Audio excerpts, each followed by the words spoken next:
अस्सलामुअलैकुम। उम्मीद है आप सब खैरियत से होंगे।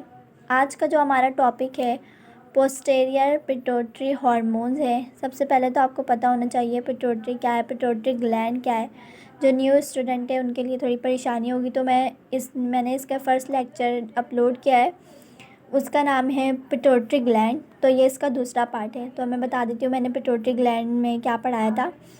तो मैंने पिट्यूटरी ग्लैंड में बताया था कि पिट्यूटरी ग्लैंड और हाइपोथैलेमस का रिलेशन क्या है। तो pituitary gland hypothalamus pituitary gland से कनेक्ट है एक स्टॉक लाइक स्ट्रक्चर से, जिसका नाम है इनफंडिब्यूलम।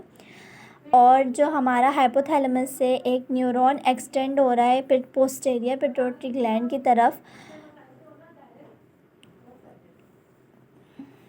इसकी तरफ एक्सटेंड हो रहा है पोस्टीरियर पिट्यूटरी ग्लैंड की तरफ। और जो हमारे इंटीरियर पिट्यूटरी ग्लैंड है, यहाँ पे कुछ कैपिलरीज होती है। यहाँ पे मैंने शो नहीं किया है, मैंने फ़र्स्ट लेक्चर में शो किया हुआ है, आप वो देख सकते हैं, ठीक है। अब हम बात करते हैं पोस्टीरियर पिट्यूटरी में जो हार्मोन्स हैं वो कितने हैं। तो मैंने पिछली वीडियो में आप लोगों को बताया था पोस्टीरियर पिट्यूटरी में हार्मोन्स दो थे, ADH एंटी ड्यूरेटिक हार्मोन्स, जिसको हम वैसोप्रेसिन भी कहते हैं, और इसका दूसरा है ऑक्सीटोसिन।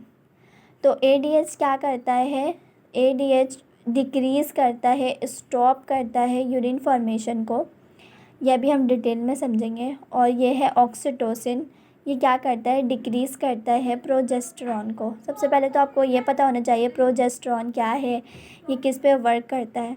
तो हम लोगों को सबसे पहले ऑक्सीटोसिन समझने के लिए फ़ीमेल बॉडी से यूट्रस को कंसीडर करना पड़ेगा। ये मैंने यूट्रस की डायग्राम बनाई है, ये हमारा यूट्रस है। और ये यूट्रस की ये एक टिश्यू है यूट्रस की, जिसका नाम है यूट्राइन मसल्स। इसके अंदर हमारा एम्ब्रायो है। तो ये 9th मंथ में ही बहुत लाइट कॉन्ट्रैक्ट हो रहा होता है। तो ये कॉन्ट्रैक्शन हमारे हाइपोथैलेमस को स्टिमुलेट करता है, सिग्नल देता है। क्यों सिग्नल देता है, जब हमारे 9th मंथ्स कंप्लीट हो जाते हैं, जब एम्ब्रायो को एक्सपेल हो रहा होता है, डिलीवर हो रहा होता है, तो ये लाइट कॉन्ट्रैक्शन हमारे हाइपोथैलेमस को सिग्नल देते हैं कि वो रिलीज़ करें बनाकर ऑक्सीटोसिन। तो हमारे हाइपोथैलेमस में एक स्पेशल सेल होते हैं जिसको हम कहते हैं न्यूरोसेक्रेटरी सेल्स। तो ये बना कर देते हैं हमें ऑक्सीटोसिन। ये ऑक्सीटोसिन बना के न्यूरॉन के ज़रिए, जो हमारा न्यूरॉन एक्सटेंड हो रहा था पोस्टीरियर ग्लैंड में, पोस्टीरियर लोब में, यहाँ पे आके स्टोर कर देते हैं और यहाँ से ब्लड के ज़रिए रिलीज़ हो रहे होते हैं। और ये हमारे यूट्रस तक पहुँचते हैं, जिससे यूट्रस की कॉन्ट्रैक्शन जो होती है वो बढ़ जाती है, और जो ये एम्ब्रायो है वो एक्सपेल्ड हो जाता है। जो ये एम्ब्रायो ये एक्सपेल्ड हो जाते हैं, बेबीज़ बाहर आ जाता है। उसके बाद हम आ जाते हैं ऑक्सीटोसिन डिक्रीज़ कर देता है प्रोजेस्टेरॉन।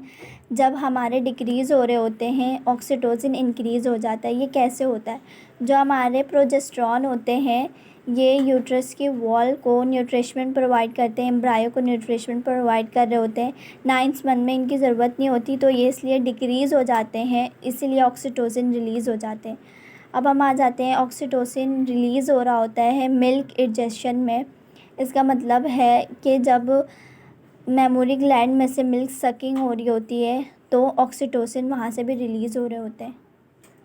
अब हम आ जाते हैं एंटी ड्यूरेटिक हार्मोन, जिसको हम वैसोप्रेसिन भी कहते हैं, जिसका काम होता है स्टॉप और डिक्रीज़ करना यूरिन फॉर्मेशन को। ये जो हमारे ADH होते हैं एंटी ड्यूरेटिक हार्मोन्स होते हैं, जिसको वैसोप्रेसिन भी कहा जाता है, ये वर्क करते हैं हमारे बॉडी में वो यूरिन फॉर्मेशन को स्टॉप कर रहे होते हैं। ये क्यों करते हैं, हमारे बॉडी में जो ब्लड में जो वाटर होता है वो हमारी किडनी से, हमारी किडनी में जो नेफ्रॉन होता है उसमें जा रहे होते हैं। हमारे जो किडनी के नेफ्रॉन होते हैं उसके जो ट्यूब्यूल्स होते हैं उसके पास ब्लड कैपिलरीज़ होती हैं। ब्लड कैपिलरीज़ का काम होता है, वो वाटर को रीअब्जॉर्प्शन का काम कर रही होती हैं, वाटर को रीअब्जॉर्ब कर रही होती हैं। तो ये क्या होता है यहाँ पे वाटर रीअब्जॉर्ब नहीं हो पाता और ये यूरिन के फॉर्म में बाहर रिलीज़ हो रहा होता है। तो ये इससे क्या होता है, हमारे जो ब्लड हो रहा होता है वो उसमें सॉल्ट की कंसंट्रेशन ज़्यादा हो जाती है, और ये सॉल्ट वाला जो हमारा ब्लड है ये हमारे ब्रेन से हाइपोथैलेमस के पास से गुज़रता रहता है। तो हमारे हाइपोथैलेमस में रिसेप्टर्स होते हैं, ऑस्मो रिसेप्टर्स। तो ये ऑस्मो रिसेप्टर्स से बाइंड हो रहे होते हैं। तो ऑस्मो रिसेप्टर्स हार्मोन्स रिलीज़ करते हैं ADH। ये हार्मोन्स बनाते हैं न्यूरो सेक्रेटरी सेल जो हमारे हाइपोथैलेमस में होते हैं, और ये बनाकर न्यूरॉन के ज़रिए पोस्टीरियर पिट्यूटरी में स्टोर हो जाते हैं। और हाइपोथैलेमस जब इनको सिग्नल देता है तो ये रिलीज़ होते हैं और ये हमारे ब्लड में शामिल हो जाते हैं और ये हमारे नेफ्रॉन के पास आ जाते हैं। यहाँ पर जब ये हमारे नेफ्रॉन के पास आ जाते हैं तो हमारे नेफ्रॉन में जो है ट्यूब्यूल्स, यहाँ पे ब्लड कैपिलरीज होती हैं, तो यहाँ से हमारे वाटर रीअब्ज़ॉर्ब हो जाता है हमारे ब्लड कैपिलरीज़ में। इस तरीके से हमारे ब्लड में जो वाटर की कमी थी, जो वाटर रीअब्ज़ॉर्ब नहीं हो पाई थी, वो यहाँ पे रीअब्ज़ॉर्ब हो जाती है।